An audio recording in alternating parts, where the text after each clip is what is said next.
Так, жігіттер, мынау кобальт. Мына салон фильтрі дейді, салонный фильтр. Мына жерде тұрады. Соны түсінбедім, неге бұлқылдап тұрады сол. Плотно отырмайтын бет.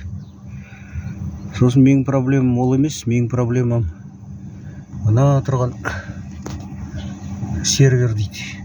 Движок сервері. Сол тоқтамайды, қытыр айнала береді. Мен алдымда ана жеріне пивной банкадан втулка салып қойдым. Қазір қытырлағаны естілмейді, бірақ двигатель тоқтамайды, айнала береді. Ол проблема. Жаңағы пластмасс желініп қалады екен.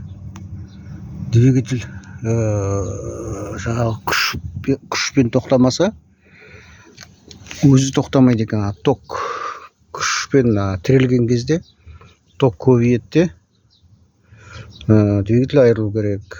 Ал менде жаңағы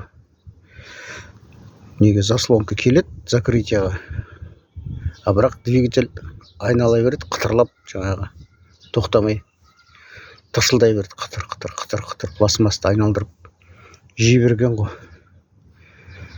Соны қалай емдеуге болады? Мен жаңағыдай втулка салып едім пивной банкадан. Бірақ онымен пайда болмай тұр. Или аз салдым ба екен? 2 қабат салған сияқты едім. Басқа не ойлап табуға болады? Әлде клейліп салған дұрыс па екен?